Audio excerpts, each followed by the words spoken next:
Hello friends, இப்போ பார்த்தோம்னா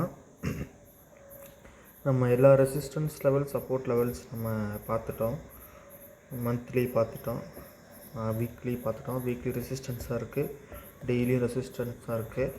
அடுத்து 1 ஹவர் போய்க்குவோம். 1 ஹவர் போய்க்கிட்டோம் அப்படின்னா இப்போ வந்து டுடே கேண்டில் பார்த்தீங்கன்னா ஒரு இன்வெர்டட் ஹேமர் கேண்டில் வந்து இந்த இடத்துல பார்த்துருப்பீங்க. ஓகேங்களா? இப்போ வந்து 22,940 லெவல் தான் இந்த லெவல். 22,940. ஓகேங்களா? இப்போது 5 மினிட் சார்ட்டில் போயிட்டு இதே லெவல் நம்ம பார்த்தோம்னா ஒரு ரெசிஸ்டன்ஸ் வந்து நம்மளுக்கு 1 ஹவர் சார்ட்டில் கிடச்சிருக்கு இந்த இடத்துல. இதுவே நம்ம ஒரு 5 மினிட் சார்ட்டில் போய் பார்த்தோம்னா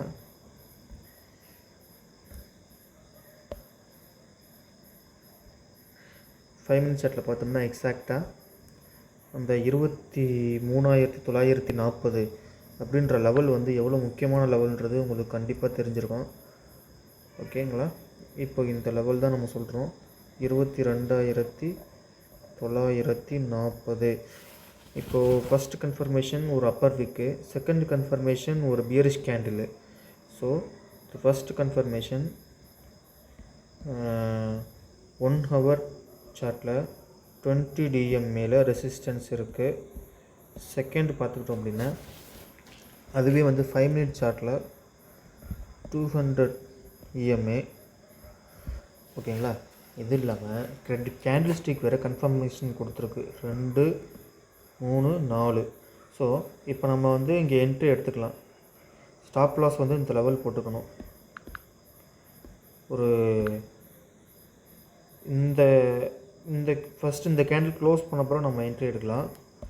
ஸோ இந்த இடத்துல நம்ம என்ட்ரி எடுத்துட்டு என்ட்ரி, ஸ்டாப் லாஸ், டார்கெட்னு பார்த்தோன்னா நம்ம கண்டிப்பாக அந்த லெவல் வச்சுக்கலாம். என்ன காரணம்னா கண்டிப்பாக ஒரு டிகே இருக்கிறதுனால ஒரு 20 EMA வந்து ஒரு கண்டிப்பாக ஒரு சப்போர்ட்டாக இருக்கும். அந்த இடத்துல சின்ன சப்போர்ட் எடுத்து ஒரு டிகே இருக்கும். அப்போ நம்ம மேக்ஸிமம் ப்ராஃபிட் வந்து இந்த லெவலில் தான் 22,875. ஓகே, இப்போ நம்ம ஆப்ஷனில் எப்படி ட்ரேட் பண்ணுறது அப்படின்னு பார்த்தோம்னா இப்போ வந்து 12:45க்கு ஷார்ப்பாக அந்த இடத்துலேருந்து 1:40க்கு இந்த இடத்துல ரிவர்சலில் ஸ்டார்ட் ஆகிருக்கு.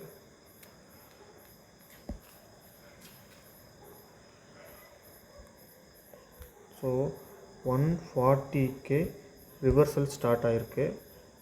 1:40க்கு ஸ்டார்ட் ஆகி 2 o'clock வரைக்கும் இந்த ட்ரெண்டு ஒரு சிங்கிள் ட்ரெண்டு.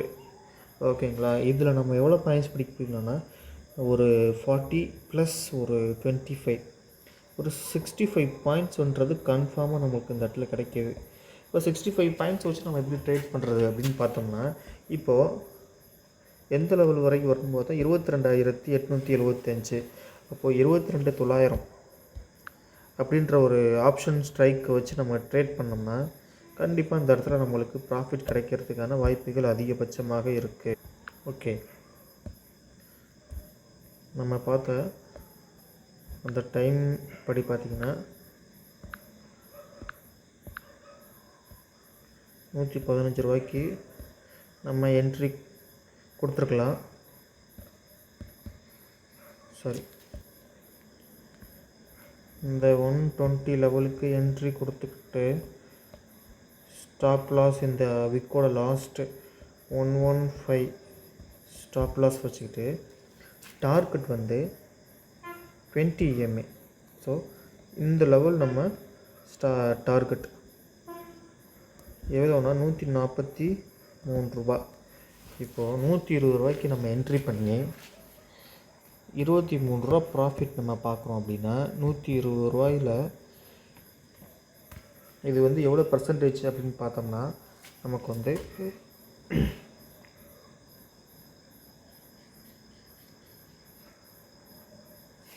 நியர்பை 20% ப்ராஃபிட் கிடச்சிருக்கும். இப்போ நான் 1 lakh இந்த இடத்துல என்ன செய்கிறேன்னா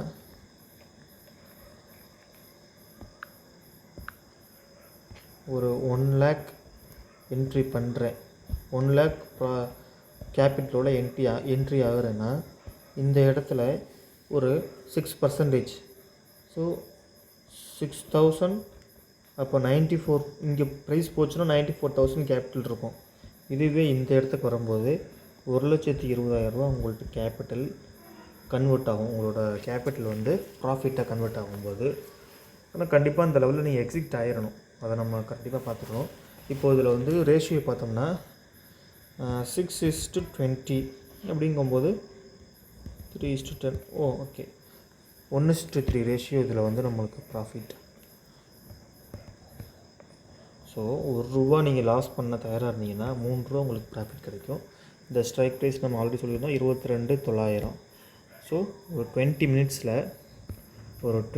மினிட்ஸில் 65 பாயிண்ட்ஸை வந்து நம்ம எப்படி கேட்ச் பண்ணுறதுன்னு பார்த்தோம். இன்னொரு இதில் இன்னொரு ட்ரேட் இருக்குது.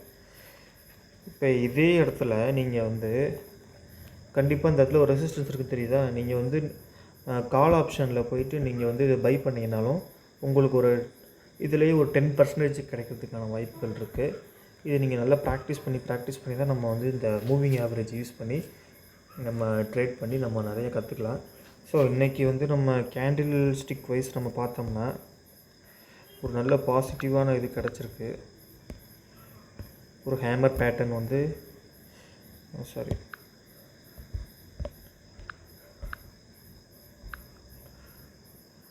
ஸோ இன்றைக்கி ஒரு ஹேமர் பேட்டர்ன், ஒரு புல்லிஷான ஒரு ஹேமர் பேட்டர்ன், ஒரு ரிவர்சல் இருக்கிறதுக்கான வாய்ப்புகள் அதிகபட்சம் இருக்குது.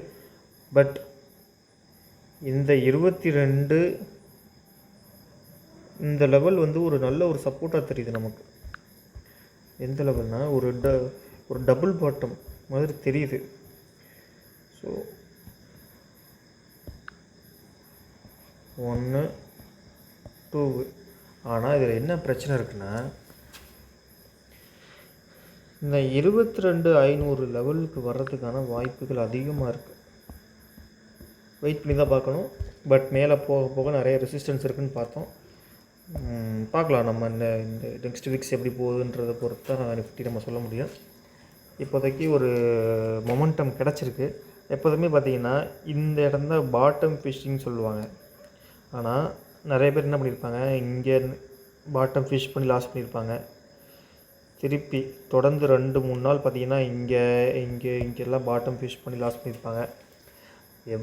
ட்ரேடர்ஸ் வந்து அவங்களோட கேபிட்டல் வந்து லாஸ் பண்ண வச்சுட்டு தான் ப்ரைஸ் இங்கே போகும். அது வரைக்கும் உங்களை வந்து சுற்றிக்கிட்டே இருக்க வைக்கிறாங்க. ஸோ நம்ம இதில் வந்து நம்ம ட்ராப் ஆகிடக்கூடாது. ஸ்டாப் லாஸ் ஒரு ட்ரேடருக்கு வந்து என்னென்ன முக்கியம்னா ஃபஸ்ட்டு வந்து கேபிட்டல், ஓகேங்களா, கேபிட்டல். அதுக்கப்புறம் நாலேஜ் எதுக்காகனா நாலேஜ் இருந்தால் தான் நீங்கள் டார்கெட்டை ஃபிக்ஸ் பண்ண முடியும், ஓகேங்களா. அதுக்கப்புறம் ஸ்டாப் லாஸ் எதுக்காகனா ப்ரொடெக்ஷன் ஆஃப் கேபிட்டல். இதுக்கப்புறம் என்னென்னு பார்த்தோம்னா இதுக்கு எல்லாம் முக்கியமாக இதெல்லாம் சேர்ந்து ஒரு விஷயம் பார்த்தோம்னா சைக்காலஜி மட்டும் இல்லைன்னா நம்ம இதில் வந்து ட்ரேடே பண்ண முடியாது. இந்த சைக்காலஜி என்ன செய்யும்னா நம்மளை இந்த ஸ்டாப் லாஸை வந்து இன்க்ரீஸ் பண்ண வைக்கும். இப்போ 100 ட்ரேட் எடுக்கிறீங்க, ஃபஸ்ட்டு 95க்கு ஸ்டாப் லாஸ் போட்டு ஒரு 110 ரூபாய்க்கு நீங்கள் டார்கெட் வச்சுருப்பீங்க.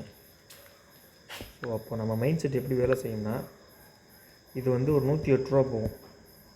108 ரூபா போனோன்னா என்ன பண்ணுவோம், இதை தள்ளி 115 ஆக்கிடுவோம்.